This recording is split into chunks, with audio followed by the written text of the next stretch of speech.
اللہ اللہ اللہ اللہ اللہ نحمده ونصلي على رسوله الكريم اما بعد فاعوذ بالله من الشيطان الرجيم بسم الله الرحمن الرحيم الله الذي جعل لكم الانعام لتركبوا منها ومنها تأكلون۔ درود شریف پڑھ لیجیے۔ اللہم صلی علی سیدنا و مولانا محمد وعلی آل سیدنا و مولانا محمد وبارک وسلم۔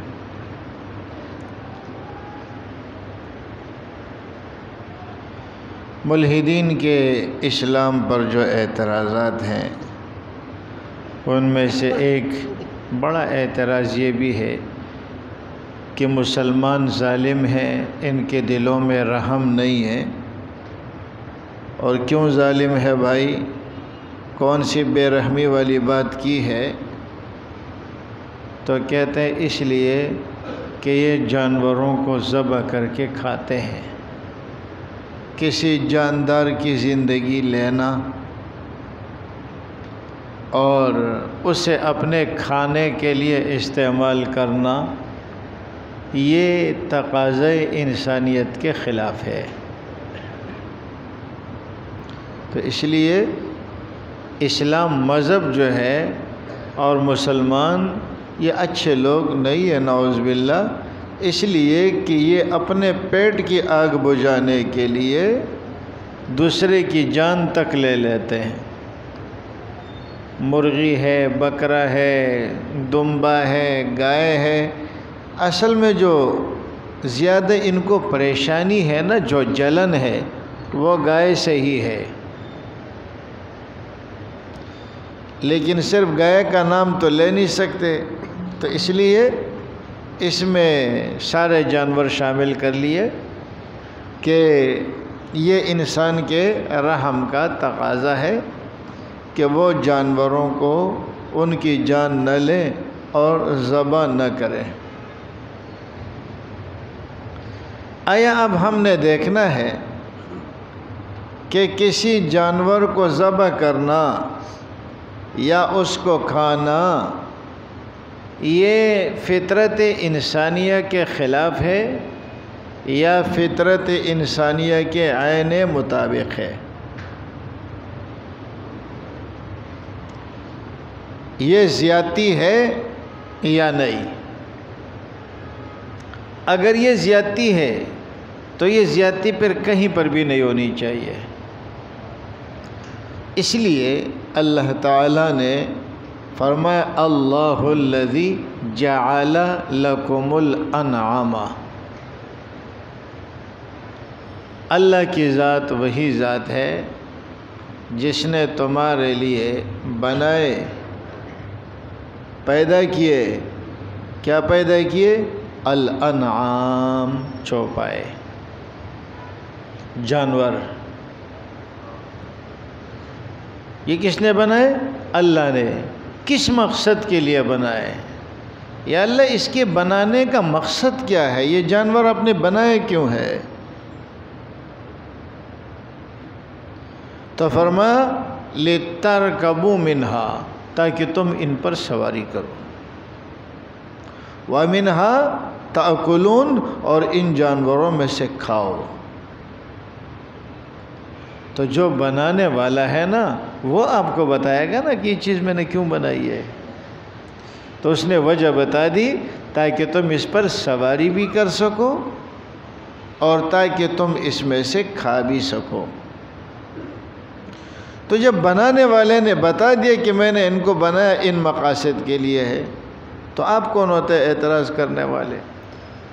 وَإِنَّ لَكُمْ فِي الْأَنْعَامِ لَعِبْرَةً نُسْقِيكُم مِّمَّا فِي بُطُونِهَا،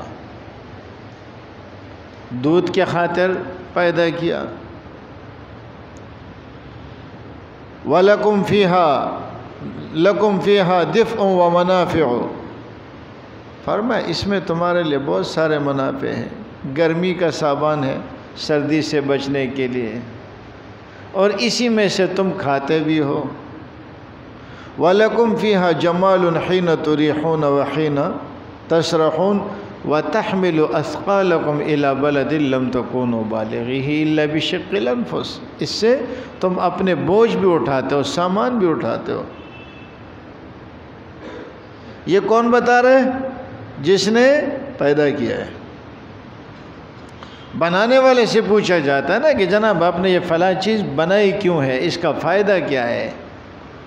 تو فائدہ جو وہ بتا رہا ہے تو اس میں یہ دو چیزیں ضرور ہے۔ کون سی؟ ایک کھانا اور دوسری سواری۔ اور بھی کئی فوائد ہیں اس کے ہڈیوں میں بھی تمہارے لیے فوائد ہے، اس کے بالوں میں بھی تمہارے لیے فوائد ہے، کھال میں بھی ہے، مختلف چیزیں ہیں۔ لیکن یہ دو بنیادی چیزیں کھانا اور مال برداری، اس کا خاص کر ذکر فرمایا، اس کا خصوصیت کے ساتھ ذکر فرمایا، اس لیے کہ بنیادی منافع میں سے۔ تو جب اللہ فرما رہے ہیں کہ میں نے تمہارے اسی مقصد کے لیے بنایا ہے، تو تم کون ہوتے ہو کہ اس کی پابندیاں لگاتے ہو؟ نہیں جی، یہ ظلم ہے۔ دوسری بات، صرف مسلمانوں میں نہیں، ہر کسی میں، ہر قوم میں، ہر مذہب میں، ہر معاشرے میں یہ بات ہے کہ ایک چیز اعلیٰ ہے اور ایک چیز ادنا ہے۔ بہت سارے ایسے مواقع آتے ہیں کہ اعلیٰ کے لیے ادنا کی قربانی دینی پڑتی ہے۔ مثال کے طور پر اللہ حفاظت میں رکھے، کسی کی انگلی میں کینسر آ گیا تو اب ہم کیا کرتے ہیں؟ کاٹ دو۔ کیوں؟ تاکہ باقی بدن بچ جائے۔ اب یہاں بھی آپ کہہ سکتے ہیں کہ آپ ظالم ہیں، آپ جلاد ہیں، آپ انسان کی انگلی کاٹ رہے ہیں۔ انسان کی انگلی آپ کیوں کاٹ رہے ہیں؟ تو دیکھو، پورے بدن کو بچانے کے لیے ایک انگلی کی قربانی دینی پڑ جاتی ہے، کبھی کبھی ٹانگ کی قربانی دینی پڑ جاتی ہے تاکہ باقی بدن بچ جائے۔ اب آپ دیکھیں، یہ ہندو جو ہے نا، یہ اپنے آپ کو بڑے سمجھدار سمجھتے ہیں اور یہ اعتراض کرتے ہیں۔ آپ مجھے بتائیں، بہت ساری چیزیں ایسی ہیں کہ جس پر یہ ملحدین اور ہندو بھی ہمارے ساتھ اتفاق کرتے ہیں۔ بالوں میں جوئیں پڑ جاتی ہے تو کیا کرتے ہو؟ مارتے ہو یا نہیں مارتے ہو؟ کھٹمل آ جائے تو کھٹمل مارتے ہو نہیں مارتے ہو؟ چوہے آ جاتے ہیں تو چوہے مارتے ہو نہیں مارتے ہو؟ کب تک بچائے رکھو گے؟ یہ کرتے کیا ہے؟ تو اگر نہ بھی مارے نا تو اس کو لے جا کے مسلمانوں کے محلے میں چھوڑ دیتے ہیں۔ تو مسلمانوں کے محلے میں آپ نے چھوڑا ہی اس لیے کہ مسلمان اسے مارے۔ اچھا، پھر اللہ رب العزت کی ایک قدرت اور حکمت یہ ہے کہ جتنی بھی چیزیں ہیں نا، اس کی ایک حد ہوتی ہے۔ اس سے زیادہ اگر ہو تو پھر لوگوں کے لیے مصیبت بن جاتی ہے۔ اب یہی جانور آپ لے لیں، اگر اس جانوروں کو آپ ذبح نہ کریں، یہ گائے، بیل، بکریاں وغیرہ، اگر اس کو آپ ذبح نہ کریں تو کچھ عرصے کے بعد یہ اتنی زیادہ ہو جائیں گی کہ پوری دنیا کا چارہ بھی ان کے لیے کافی نہیں ہوگا۔ لیکن روزانہ کتنے ذبح ہوتے ہیں، پھر بقرعید پہ کتنے ذبح ہوتے ہیں۔ اللہ نے ہر چیز کو جو پیدا کیا ہے نا، وہ اس کی ضرورت کے مطابق پیدا کرتے ہیں، اور وہ ضرورت اللہ پوری فرما رہا ہے۔ اگر ان جانوروں کو ذبح کرنا چھوڑ دیا گیا تو پھر جو ہے بھائی باتیں نہیں کیا کرو، باتیں کرنی ہے باہر بیٹھا کرو، درس میں بیٹھ کے باتیں نہیں کیا کرو۔ میں کب سے دیکھ رہا ہوں آپ لوگ اپنی باتوں میں لگے ہو۔ تو عرض یہ کر رہا تھا کہ ہر چیز کی اپنی کیا ہوتی ہے؟ ایک حد ہے۔ اگر آپ اسے استعمال کرنا چھوڑ دیں تو وہ حد کیا ہو جائے گی؟ بہت زیادہ ہو جائے گی، اور پھر ان کی ضروریات پوری کرنا آپ کے لیے مشکل ہو جائے گا۔ تو یہ ان کے ذبح کرانے میں بھی حکمت یہی ہے، اللہ نے پیدا ہی اسی مقصد کے لیے کیا ہے۔ اور یہ جو ہندوؤں کے پاس گائے ہے، آپ کا کیا خیال ہے؟ ہمارے یہاں ہندوستان سے گائے نہیں آتی بقرہ عید میں؟ یہ تو ان کی غیرت کا سوال ہے نا، کہ ایک طرف اس کو گاؤں ماتا کہتے ہو اور ایک طرف تم کیا کرتے ہو، اس کو بہت بڑی مقدس جانور مانتے ہو، اور دوسری طرف کیا کرتے ہو کہ اس کو مسلمانوں کے ہاتھ بیچ کے ذبح بھی کرواتے ہو۔ یہ شرم تو تمہیں آنی چاہیے۔ ہمیں یہ جو گائے انڈیا سے آتی، یہ کون بیچ رہا ہے؟ یہ وہی ہندو بیچ رہا ہے جو ہمارے اوپر اعتراض کر رہا ہے، خود ہی بیچ رہا ہے، اور اعتراض مسلمان کے اوپر کر رہا ہے کہ یہ بے رحم ہے۔ اچھا، پھر یہ کہ اس میں ان کی روح آسانی سے نکل جاتی ہے۔ اگر آپ نے جانور کو چھوڑ دیا کہ یہ بڑھتا رہے اور پھر ان کی عمر یہاں تک پہنچ جائے کہ یہ خود ہی مر جائے، یا تو کسی حادثے کا شکار ہو کے مرے گا، یا اپنے بڑھاپے کے انتہا کو، تو اس میں اس کے لیے تکلیف ہے، اور اس میں کیا ہے؟ آسانی ہے۔ اچھا، پھر وہ کہتے ہیں اگر یہی بات ہے تو پھر انسانوں کو بھی ذبح کرنا شروع کر دو، پھر انسانوں کو بھی ذبح کرنا شروع کرو تاکہ اس کی روح بھی آسانی کے ساتھ نکل سکے۔ تو یاد رکھے، ایک ہے مخدوم اور ایک ہے خادم۔ انسان یہ کائنات کا مخدوم ہے اور کائنات اس کے لیے خادم ہے۔ خادم کو مخدوم پر قربان کیا جاتا ہے، مخدوم کو قربان نہیں کیا جاتا۔ کیوں؟ اس لیے کہ انسان تو مقصود ہے۔ اللہ نے کائنات میں جو مخلوقات پیدا فرمائی ہیں اس میں مقصود کون ہے؟ انسان۔ دنیا میں جو رہتے ہیں اس میں انسان مقصود ہے، اور باقی ساری مخلوقات انسان کی خدمت میں لگی ہوئی ہے۔ تو مقصود کون ہے؟ انسان۔ اب جو مقصود ہے اس کو ہم ذبح نہیں کریں گے، مقصود کے خاطر غیر مقصود کو ذبح کیا جائے گا۔ اور دوسرا یہ کہ انسان میں فائدہ ہی فائدہ ہے سب کے لیے، لہٰذا انسان کو جانوروں پر قیاس نہ کیا جائے۔ صرف جانور کے ذبیحے کو ظلم کیوں کہتے ہیں؟ اسی لیے کہ گائے کو ذبح کیا جاتا ہے، اور یقیناً اس پر ان کو غصہ آنا بھی چاہیے کہ ہمارے گاؤں ماتا کو صرف ذبح نہیں کیا بلکہ کھا بھی گئے۔ مسلمان تو ان کے خدا کا درجہ دیتے ہیں، مسلمان اسے کھا جاتے ہیں۔ اچھا جی، اسی طرح آپ دیکھیں، اگر آپ نے انصاف ہی قائم کرنا ہے، مسلمانوں پہ پابندی لگا دو، تو آپ دیکھیں کتنے جانوروں میں آپ جائیں، بہت سے جانور ایسے کہ ان کی خوراک ہی جانور ہے، جیسے درندے ہیں۔ یہ چھوٹی چھوٹی چونٹیاں ہوتی ہیں، بیچاری کسی کو کیا کہتی ہے؟ ایسے کیڑے مکوڑے جو ان کی تلاش میں ہوتے ہیں، ان چونٹیوں کو مارے اور ان کو کھائے۔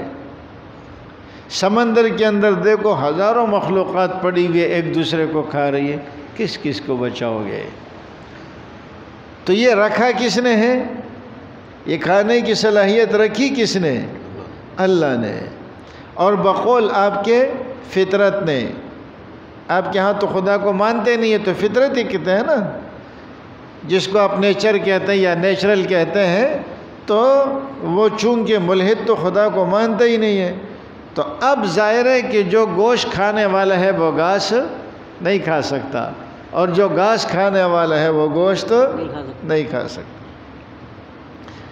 آپ نے غور کیا ہوگا جو گوشت خور جانور ہے تو ان کی خاصیت یہ ہوتی ہے کہ اس کے دانت نوکیلے ہوتے ہیں۔ کتے کو دیکھیں، بلی کو دیکھیں، شیر کو دیکھیں، چیتے کو دیکھیں، ان کے دانت کیسے؟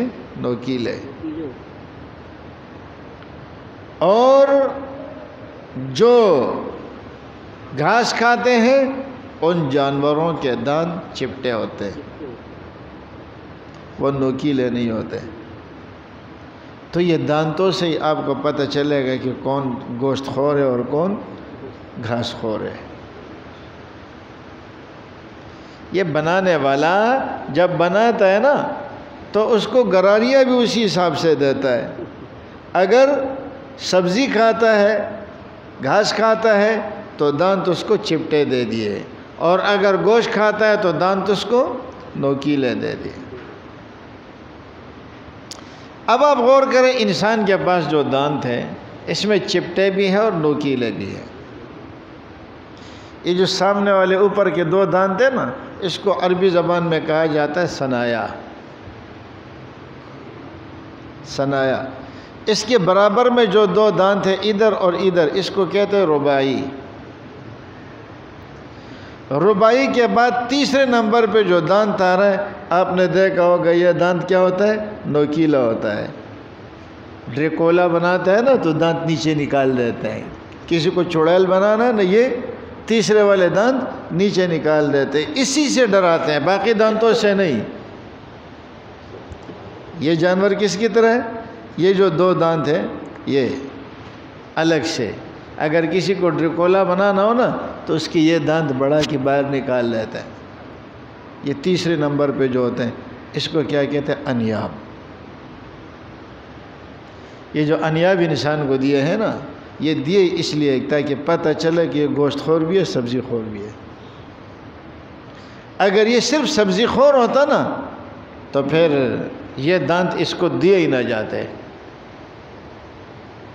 تو دانت دیے جانے کا مطلب کیا ہے؟ کہ یہ بندہ گوشت خور بھی ہے اور سبزی خور بھی ہے، اس لیے اس کو یہ دانت بھی دے دیے۔ تو یہ تو تخلیق سے، انسان کی تخلیق یہ بات بتا رہی ہے کہ انسان میں دونوں چیزوں کی صلاحیت ہے، یہ سبزی بھی کھا سکتا ہے اور یہ گوشت بھی کھا سکتا ہے۔ اب آپ ان دانتوں پر ذرا غور کرنا نا، اللہ کی قدرت سمجھ آئی۔ بالکل سامنے والے دو دانت جو سب سے پہلے نکلتے ہیں اس کو کیا کہتے ہیں؟ ثنایا۔ دو اوپر دو نیچے، ثنایا علیہ ثنایا سفلا۔ پھر اسی ثنایا کے آجو بازو میں جو دو دانت ہے یعنی دائیں بائیں، یہ رباعی ہے۔ رباعی کے بعد تیسرے نمبر پہ کیا ہے؟ انیاب۔ انیاب کسے کہتے ہیں؟ یہ جانوروں کے جو، جس کو ہم کہتے ہیں کہ جانوروں کے جو نوکیلے دانت ہوتے ہیں نا، اس کو ناب کہتے ہیں۔ جیسے شیر ہے تو شیر کے دانتوں کو کیا کہتے ہیں؟ انیاب یا ازراس۔ یہ انیاب اور ازراس، یہ شیر، کتے، یہ جتنے کے بھی دانت ہیں درندوں کے، اس کو انیاب کہتے ہیں۔ تو ادھر انسان کے ان دو دانتوں کو بھی کیا نام دیا گیا؟ انیاب۔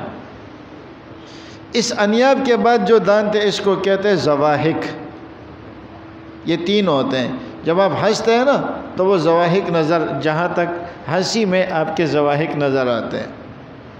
زواحک کے بعد جو دانت ہے اس کو کہتے ہیں تواحن، جس سے آپ روٹی چباتے ہیں۔ اور اس کے بعد جو دانت ہے آخری والے، اس کو کہتے ہیں نواجز۔ اس کی پکڑ سب سے زیادہ مضبوط ہوتی ہے، جیسے نبی علیہ السلام نے فرمایا نا وَعَضُّوا عَلَيْهَا بِالنَّوَاجِزِ، یہ نواجز اخیر والے ہوتے ہیں۔ تو انسان کے جو دانت ہیں نا، اگلے دانتوں کی حیثیت اور ہے۔ یہ اگلے والے دانت آپ دیکھیں، اس سے آپ روٹی چبا نہیں سکتے، توڑ سکتے ہیں، چبا نہیں سکتے۔ چبانے کے لیے ادھر لے کے جائیں گے تواحن کے پاس۔ کسی چیز کو مضبوطی سے پکڑنا ہے تو پیچھے نواجز۔ اب آپ دیکھیں نبی علیہ السلام نے جو فرمایا نا کہ اس کو نواجز سے پکڑو۔ کیوں؟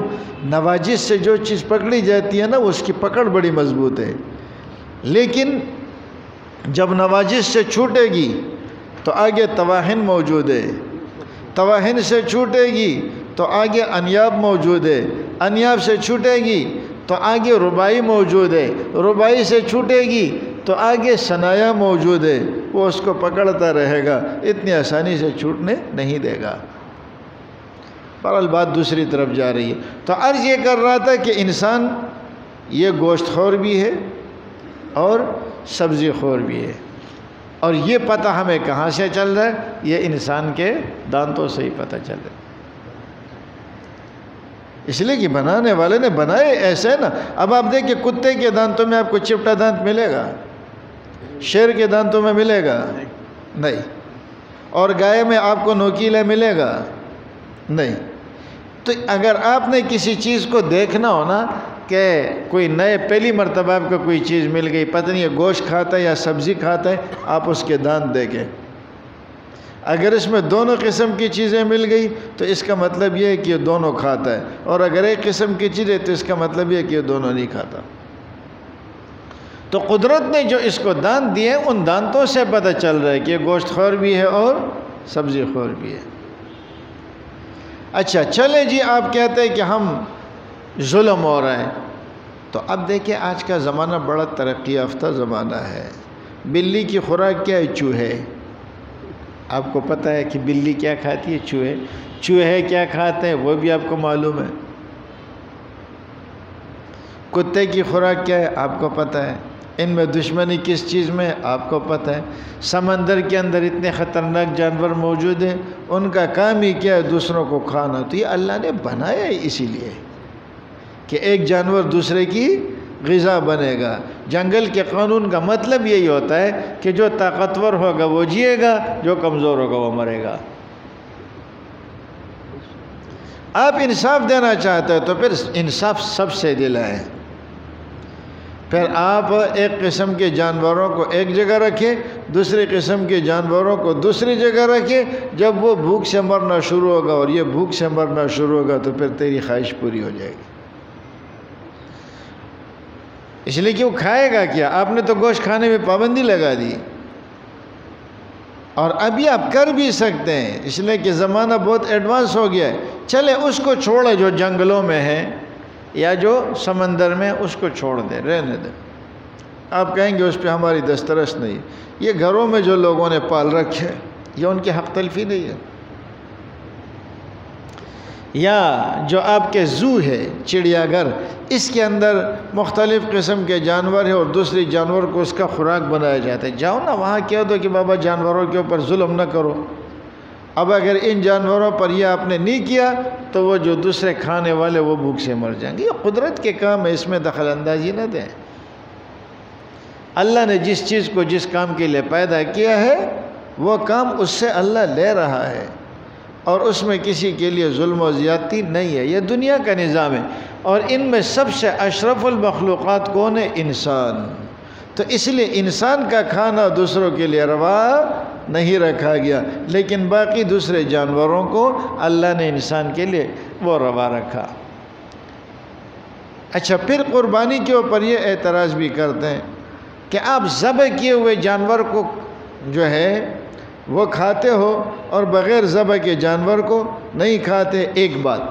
دوسری بات کہ جب آپ بسم اللہ پڑھ لیتے ہو تو اس کا کھانا جائز ہو جاتا ہے، اور جس پر بسم اللہ نہ پڑھے تو اس کا کھانا جائز نہیں ہوتا۔ یہ کیوں؟ یہ بھی حقیقت میں تیرے سوال کا جواب ہے۔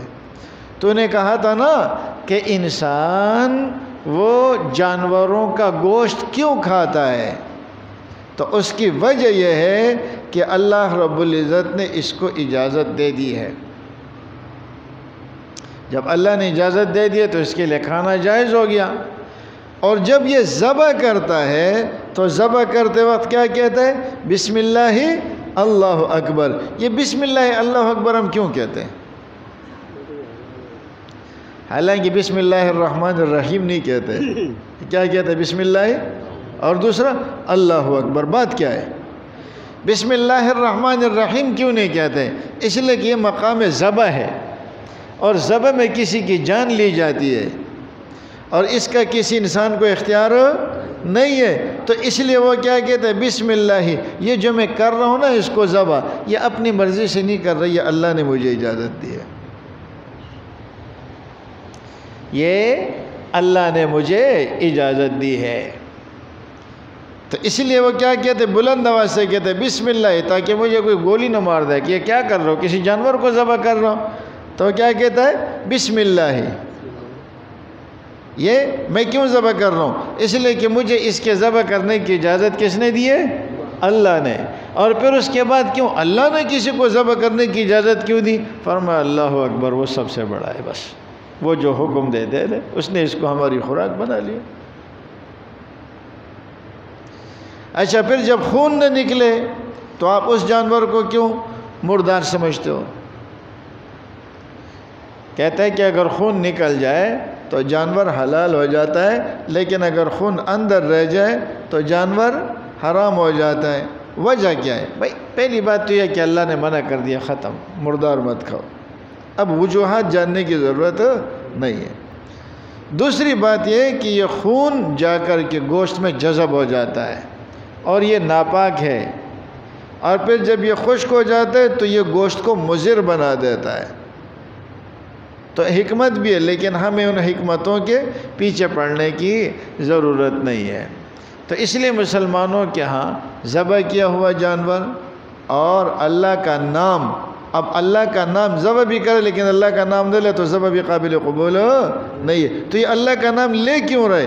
اسی وجہ سے لے رہے ہیں کہ اس میں کسی کی جان لینے کا مسئلہ ہے، تو ہم بلند آواز سے کہہ دیتے ہیں کہ یہ کس کی وجہ سے کر رہے ہیں؟ یہ اللہ رب العزت نے ہمیں حکم دیا ہے. جیسے آپ نے دیکھا ہوگا یہ بھکاری آ کر یہاں کھڑے ہوتے ہیں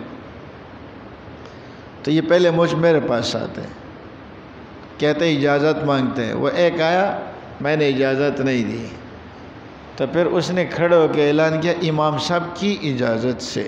جھوٹ بولا، امام صاحب کی. تو یہ امام صاحب کی اجازت سے وہ کیوں کہہ رہے ہیں؟ اس لیے کہ وہ کھڑا ہے اور وہ اعلان کر رہا ہے تو کوئی اس کو پکڑ کے بٹھا دے گا. تو اس لیے میں بلند آواز سے کہہ دوں کہ امام صاحب کی اجازت سے، تو پھر مجھے کوئی روکے گا نہیں. یہی مثال ہے بسم اللہ اللہ اکبر کی. اب بسم اللہ پڑھ کر اس بات کی خبر دے رہے ہیں کہ میں اللہ کے حکم سے کاٹ رہا ہوں، مجھے کوئی روکے نہیں. آج میرے خیال ہے بسم اللہ اللہ اکبر کا فلسفہ بھی سمجھ آ گیا ہوگا. بسم اللہ الرحمن الرحیم نہیں ہے. کیوں؟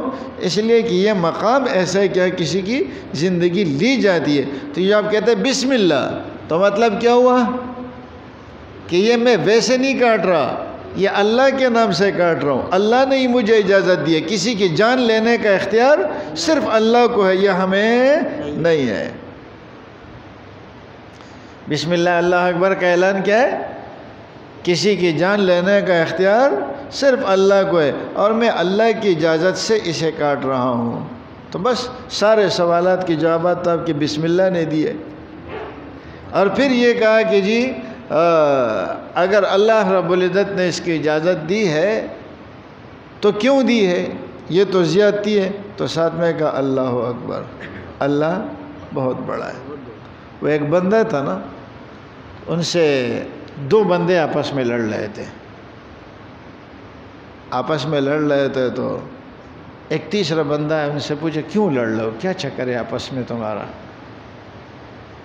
تو انہوں نے کہا کہ جی مسئلہ یہ ہے کہ ہم دونوں کا اختلاف ہے.